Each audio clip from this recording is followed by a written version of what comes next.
Hi guys, Pastor John Mel here. I pray that this sermon will encourage you and deepen your faith.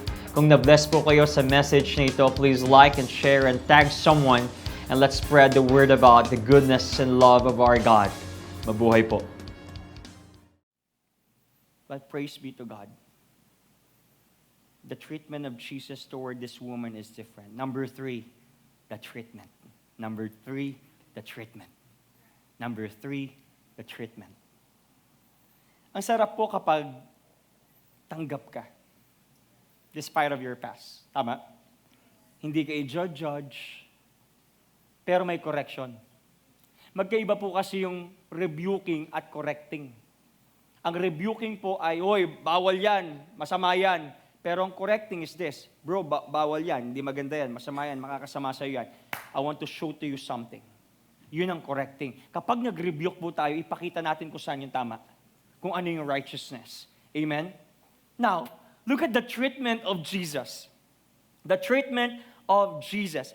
Balik tayo dun sa verse 7 and 8. Napakaganda. A woman from Samaria came to draw water. Jesus said to her, "Give me a drink." For his disciples had gone away into the city to buy food. You know what, guys? This verses is countercultural. Pag sinabi po natin countercultural, Jesus was breaking every barrier between Samaritans and the Jews. Number 1, kung bakit ito countercultural? Because racially, during that time, ito yung brinik ni Jesus. Kasi yung mga Samaritans, they were called half-breeds. Sila po yung mga aso kasi nga nakipag-intermarried sila with Assyrians. And sila yung mga barbaric people. Di ba supposed to be, hindi nakikipag-usap at makikipag-usap ang mga Hudyo sa mga Samaritan? Pero this was the longest conversation ever, JP. So Jesus just broke the first barrier. The barrier of racism. That Jesus was countercultural. Second is, Jesus broke the cultural aspect. Culturally, men don't speak with women. During their time, lalo na kapag dalawa lang sila, bakit? Ang iisipin ng mga tao, nakikipag-deal ng prostitution yung lalaki dun sa babae. Pero si Jesus, hindi natakot kausapin itong babaeng ito. Third, Jesus broke the relationship barrier. Jesus was talking to a woman who have had 5 husbands at may ka-live-in. Kung ikaw si Jesus, ikaw ay banal, wala kang kasalanan, righteous ka, holy ka, makikipag-usap ka ba sa isang prostitute? Our tendency is, no. Of course, holy ako eh. Uy, doon ka nga, baka sabihin nila, nakikipag-prostitute pa ako eh. Pero si Jesus, kinausap mo itong babae ito. And then socially, because Jesus was asking for a drink to that Samaritan woman. Imagine niyo po yun. Sino dito makikihigop kayo at makikiinom kayo sa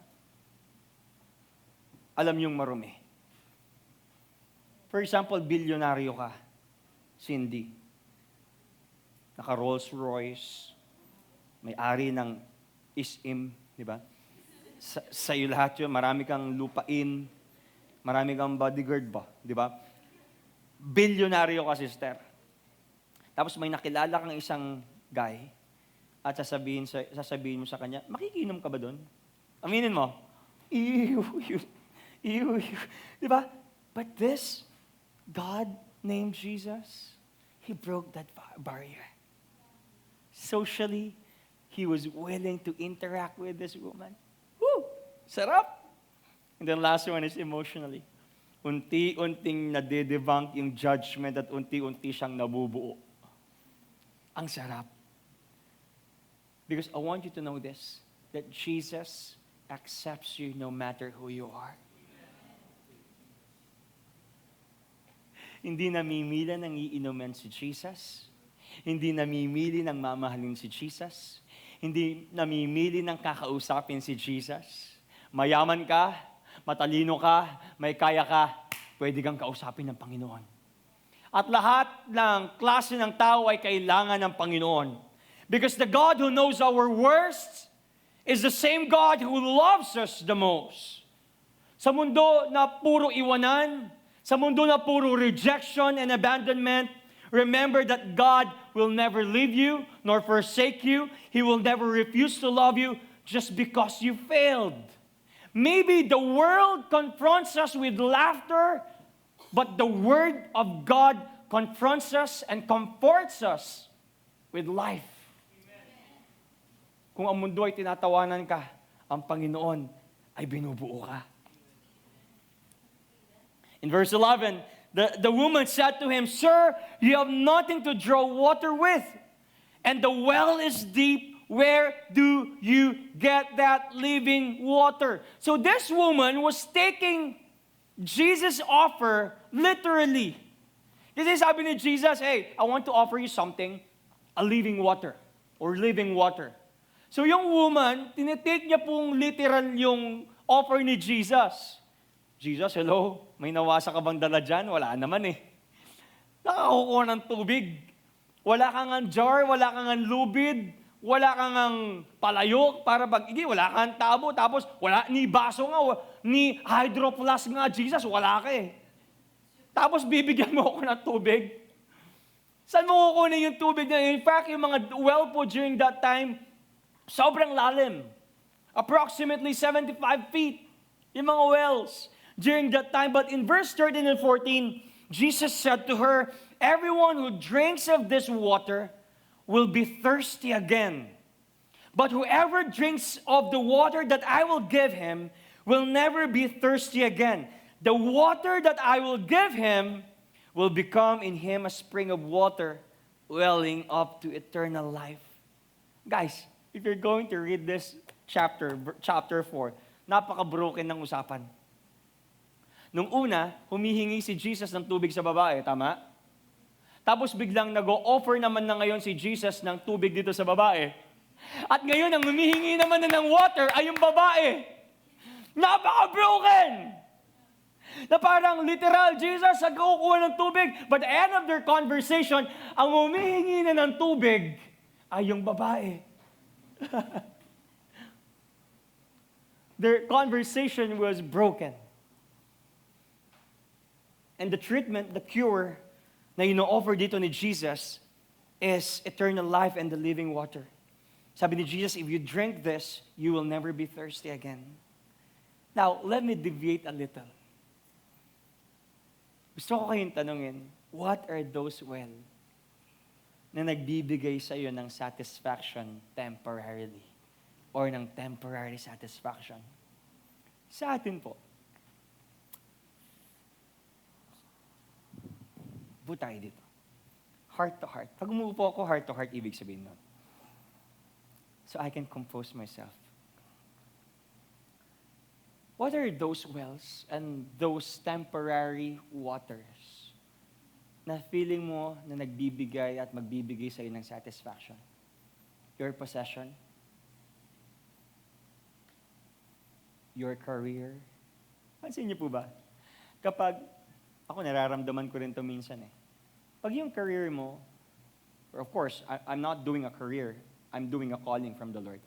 Pero may mga points sa buhay natin na feeling natin, pag hinabol natin itong mga careers, itong mga possessions, itong mga gadgets, itong mga bagay na to, yun na magpupuno sa atin, tama? But at the end of the day, you're still lacking. Ito yung sinasabi ni David sa Psalm 23:1, "The Lord is my shepherd, I shall not want." But because the Lord is not our shepherd, we want.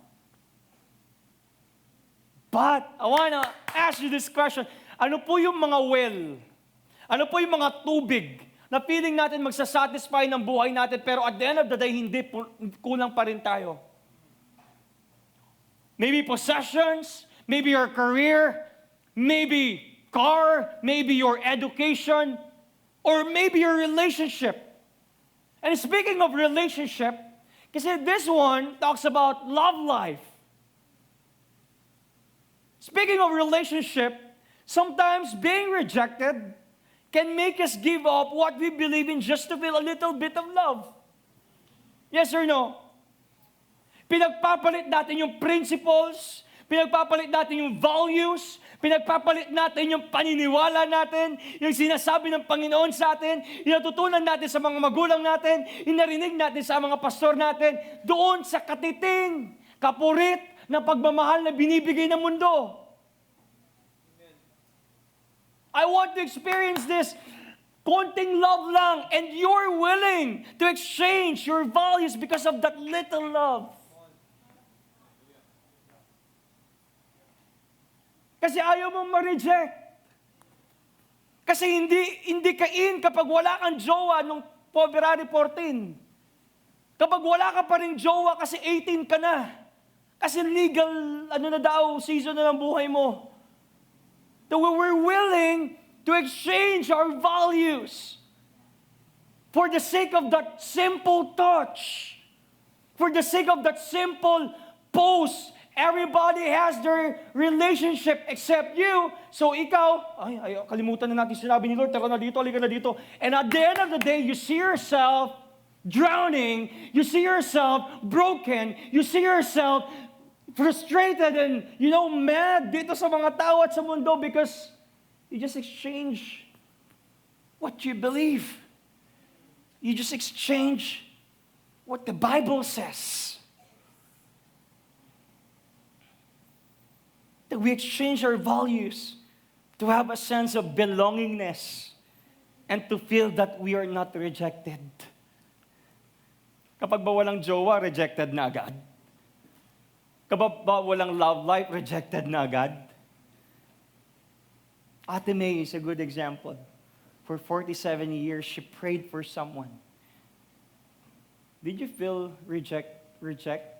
Did you feel na rejected ka, Ate Maylin?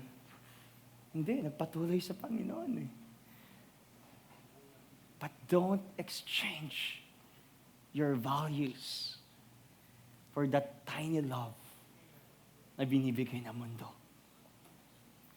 Because Jesus is the only one who can satisfy our deepest needs. Amen.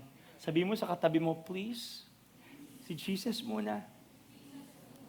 Yeah, darating din po tayo dyan. May hugot ako dito kasi naranasan ko to, JP eh. Naranasan natin ito. One of my observations is this. Ang mga tao po ay never naging kontento at ang mga tao po ay laging may pangangailangan at ang mga tao po ay laging may hinahanap at ang mga tao po ay tandaan nyo to, laging kulang. Yes or no? Kaya nga pursuing ka ng career mo eh. Kaya nga pursuing ka ng relationship eh. Kaya nga gusto mong yumaman eh. Nothing wrong about that. That's good. Having dreams, those are great idea. Kabibili mo pa lang ng sapatos, bibili ka ulit. Kasi we're always lacking, bro. There's a need in our hearts na kailangan mapunan. Tama? But I want you to know this. The cure for need is to be filled. The cure for need is to be filled. Magandang illustration ni JP kanina. Can I have that baso? Kapag puno na ito, kailangan mo ba lagyan? Pero kapag kulang, kailangan mo ba lagyan? Yes. Because sometimes our hearts, our lives, our minds, our souls ay kulang na kulang. Kaya kailangan natin ng something na magpupunan dito na someday, at the end of the day, nauubos din. At ang ino-offer dito ni Jesus doon sa babae is living water. Ibig sabihin, bukal, hindi nauubos, unlimited, that when this woman has this, hindi na siya mauuhaw. Sometimes, dapat lagi, we're filled with the Word of God. We're filled with the love of God. We're filled with understanding kung paano tayo tinawag at paano tayo pinatawad at paano tayo minahal ng Panginoon. And that is the cure for our need.